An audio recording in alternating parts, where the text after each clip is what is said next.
Hello YouTube, this is Asatsu 5 and today I'm going to be reviewing the Bagwell, Ontario Bagwell Fortress, which is this knife right here. And I'm going to reference some other knives. I got the Ontario Bagwell Gambler and the Cold Steel Laredo. And I got another knife back here that just can't get in the frame at the moment, but I'll pull it out here in a little bit.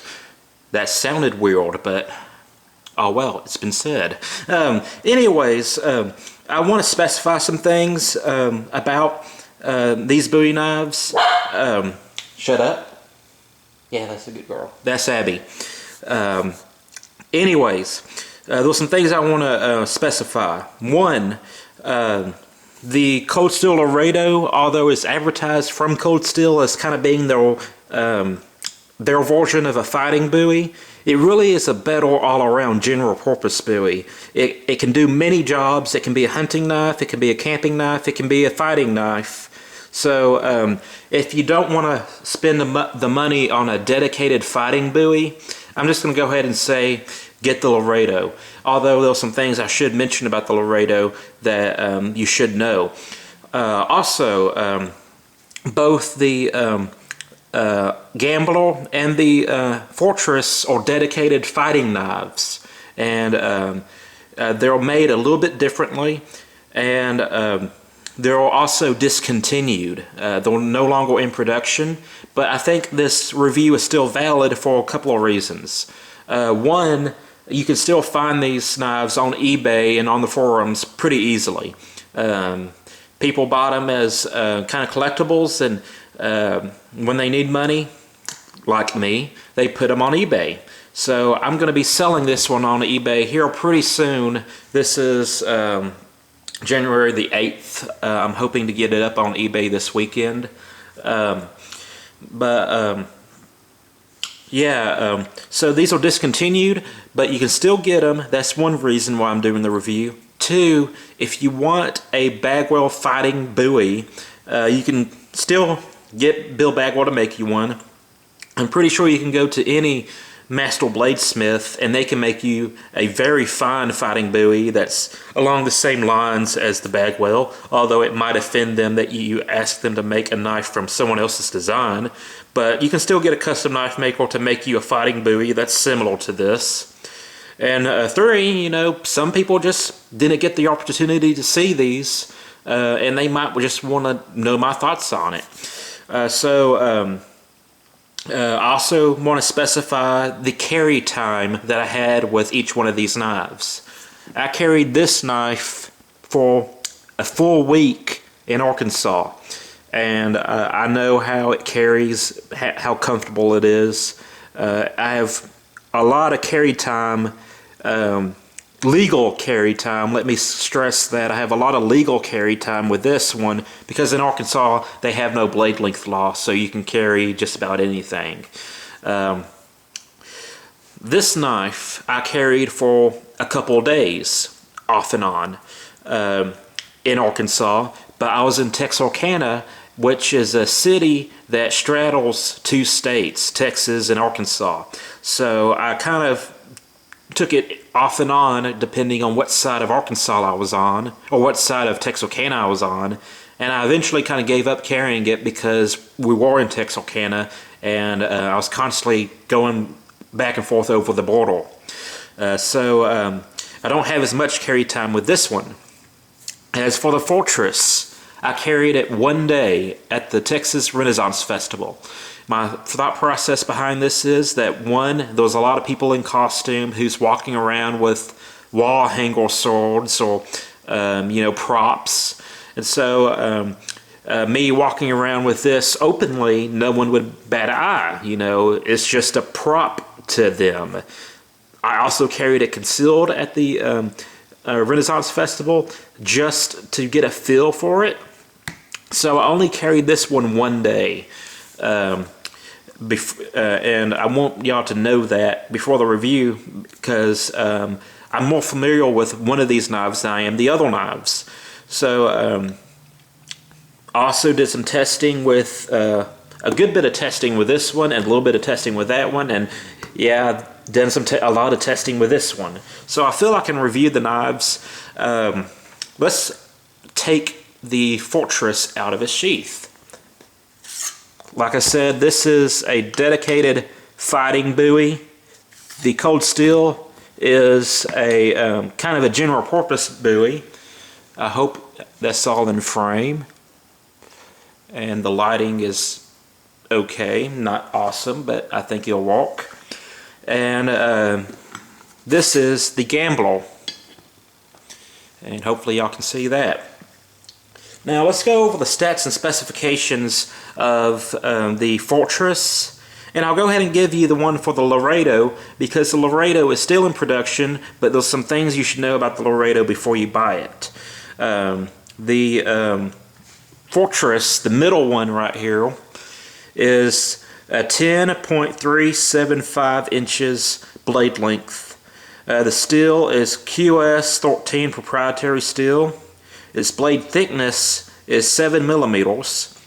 The overall length is 16.25 or 16.5 inches. Handle material is wood, so they say. I'm assuming it is wood. And the knife weighs 15.3 ounces, the knife itself, and 1 pound and 3.4 ounces with the sheath, made in America. Now, let's talk about the Laredo, which this knife is still in production. So if you feel that you need a fighting bowie, I'll give you the stats and specifications. The blade length is 10.5 inches. The overall length is 15 and 11/16 inches. The steel on the new one is 01. Mine is SK5. The blade thickness is 5/16. The handle is 5 3/16. Flux Cocobolo wood is fake wood. It has a cable tang. The sheath is, well, it says brown leather, but last time I seen it, from Cold Steel, it was in a Securex sheath. And this is the point that I want to talk about. If you like this style of sheath, the belt stud concealed carry sheath, or it's really a very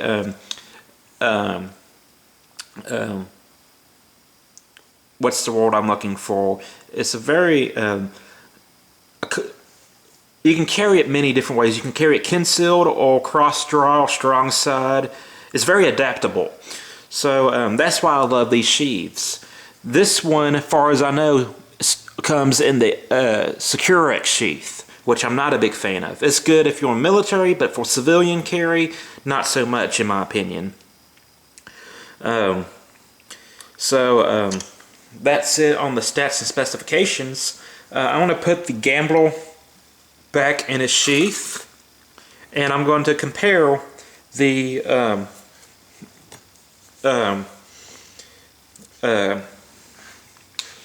Gambler, not the Gambler, the Fortress and the Laredo. See, right hand is Fortress, left hand is Laredo, and the tips, although mine has been modified ever so slightly. My brother kind of reground the Fossa edge, and it's been resharpened. The Fortress is pretty much mint condition. It has a little bit of light use, but nothing drastic to it. And you can see that the tips are pretty different.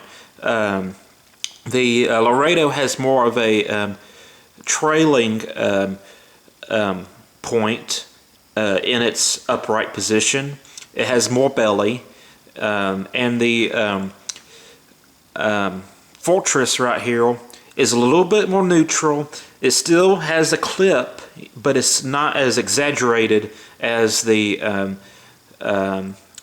Laredo, and it's more acute. So something that I noticed with the bagwell gambler and the bagwell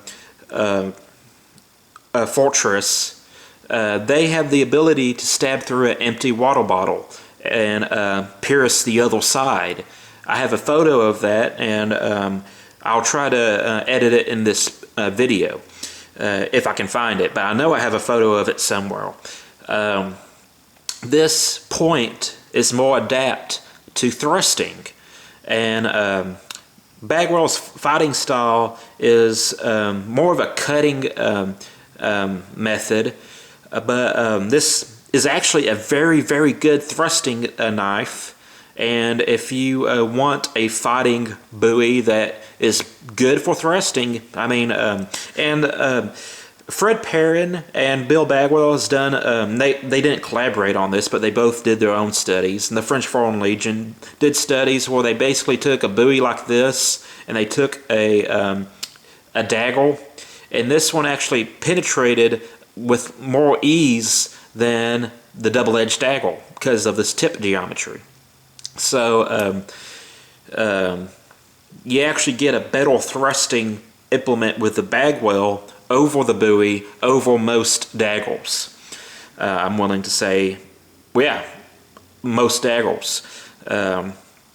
So that's a difference that you have between the two knives, other than size. You also get a Spanish notch, and a lot of the bowie knife fighters will tell you that the Spanish notch is a blade catch. You know, the blade slides in there and catches, and it's a way to trap and disarm or misdirect a blade. But there's no real historical evidence of that I've been able to find. So can it do that? Yes. Is it likely that that's going to happen? Not really. But I've seen period Spanish notches, and they look very, very different from this.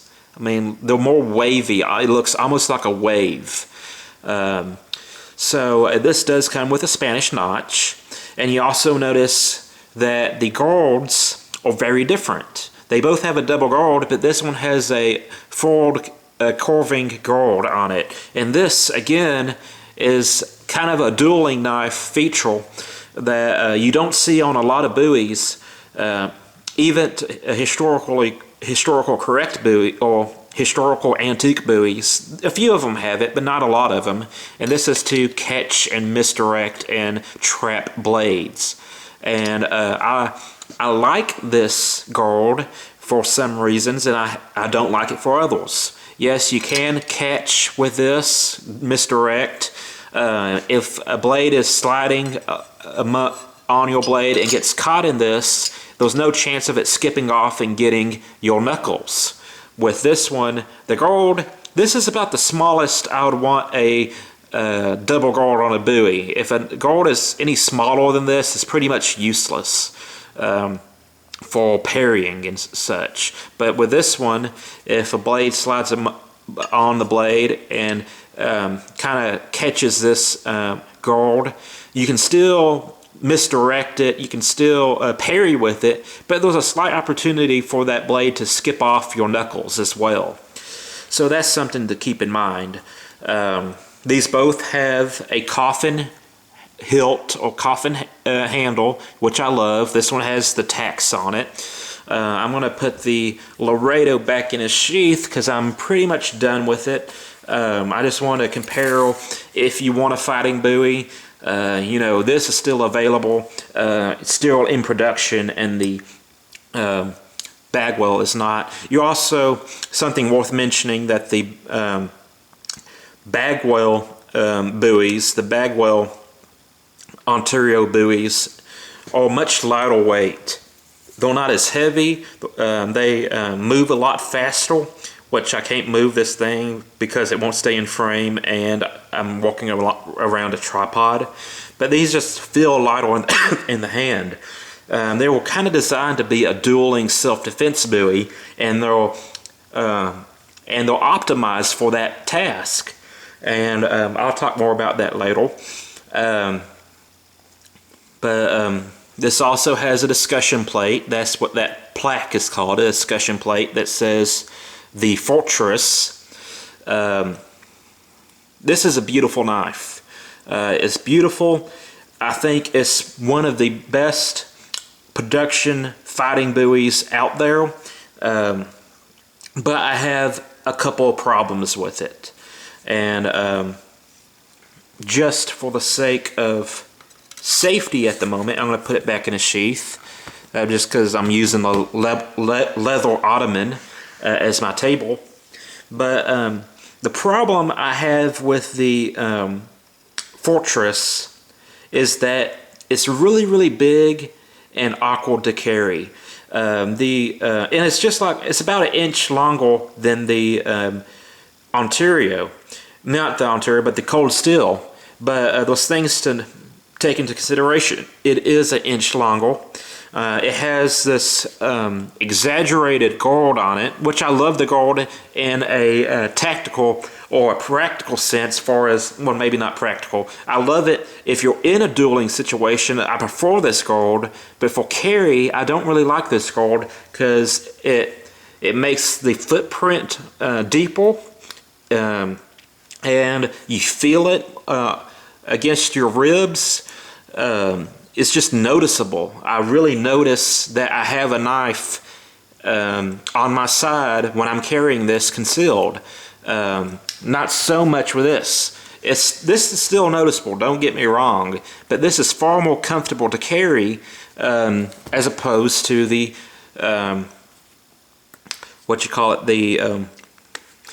Fortress, the Ontario Bagwell Fortress.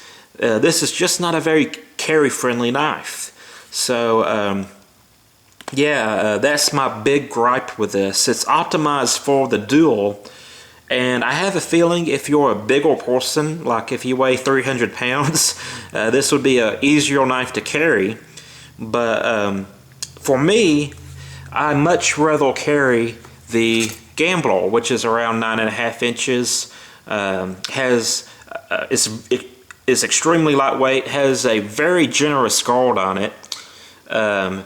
Same handle profile, same tip basically.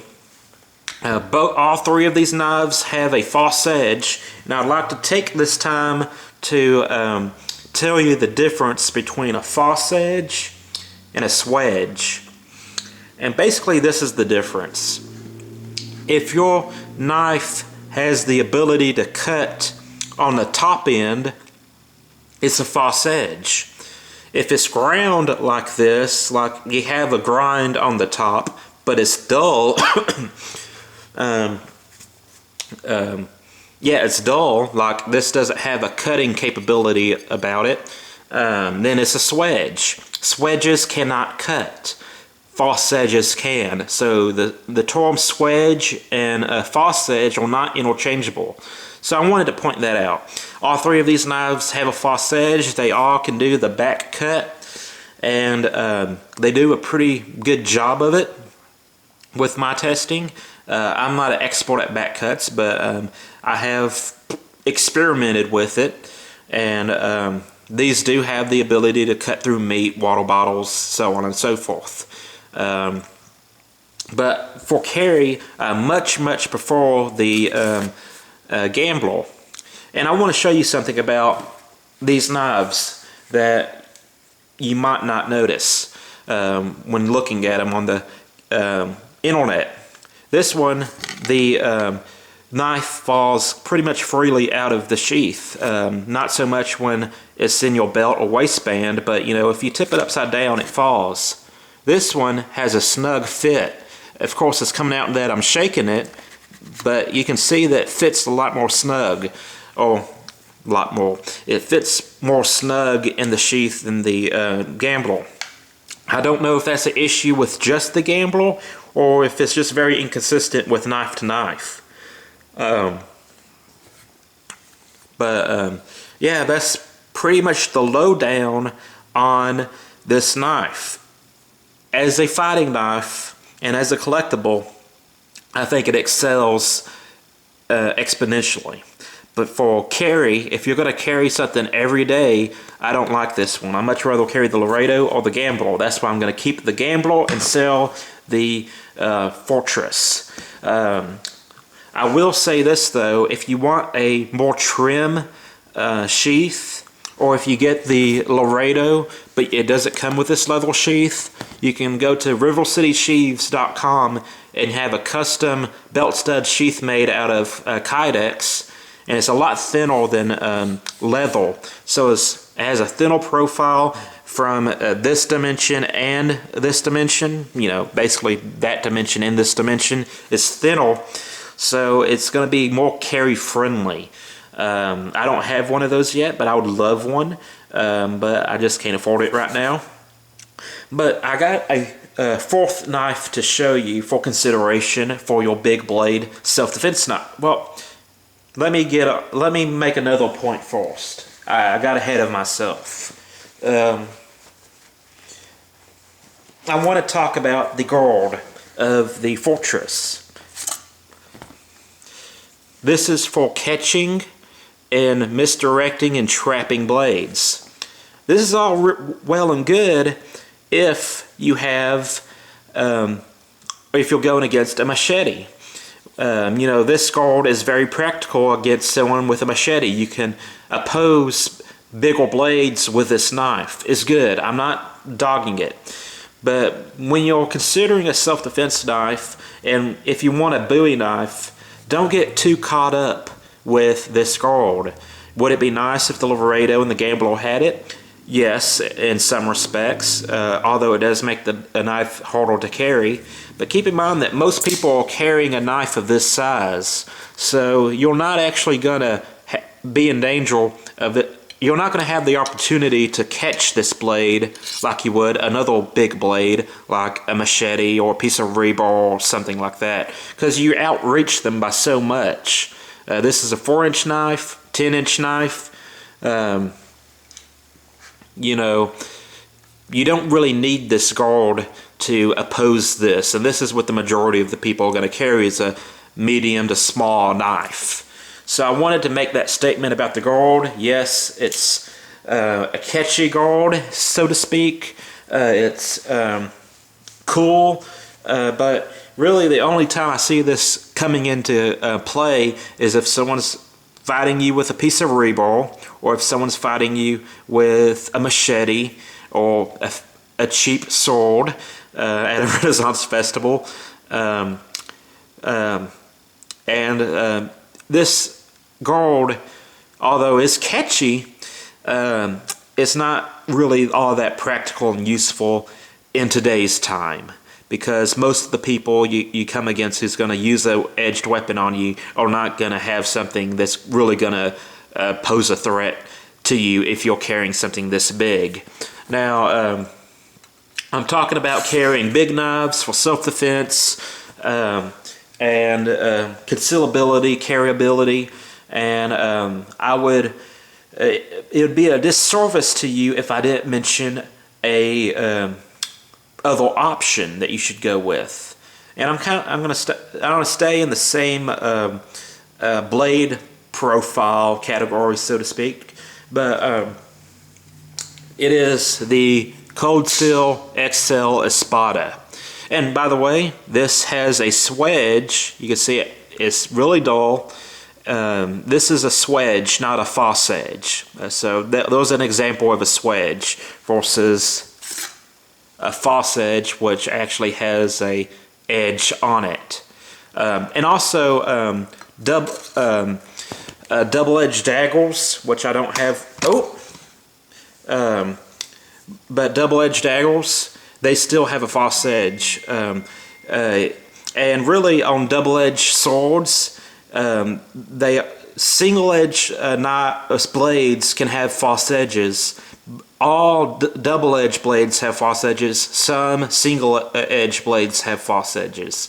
And basically, the Fossa edge is the edge that's pointing up, and that's what you need to remember. If you're holding a Bowie knife upside down, this primary edge becomes your Fossa edge.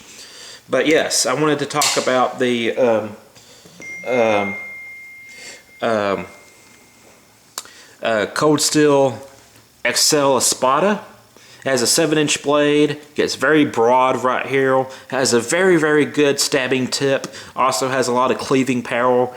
It has a very thin hollow grind. It's extremely sharp, has a sub hilt so you can grip down here.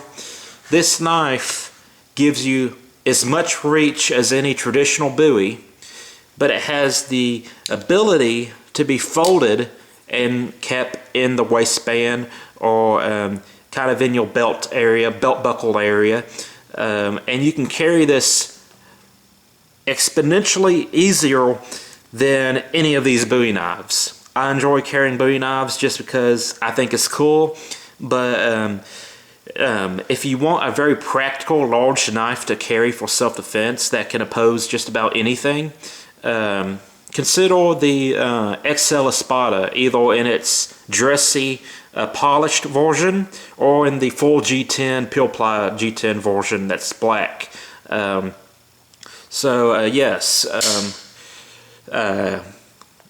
all three of these knives would be extremely intimidating if you pull out in a desperate situation, and all of them would be a comfort to have if someone attacks you with a switchblade or a box cutter. That's just hilarious. You know, they pull out some kind of cheap, cheesy, a flea market knife, and you pull this out. It's just funny. But the Espada is very carryable for the average man. I think in order to carry this, you would have to be a larger man with baggier clothes, and this I can carry relatively easy in regular clothes. So I wanted to throw that out there. This is the 8th. Check the 9th sometime tomorrow in the evening, 2016, January the 9th. I'm hoping that I'll be able to put this on eBay. That's it. I hope y'all have a great day, and I hope y'all enjoyed the review. I'm a Satsu 5, and I'm out.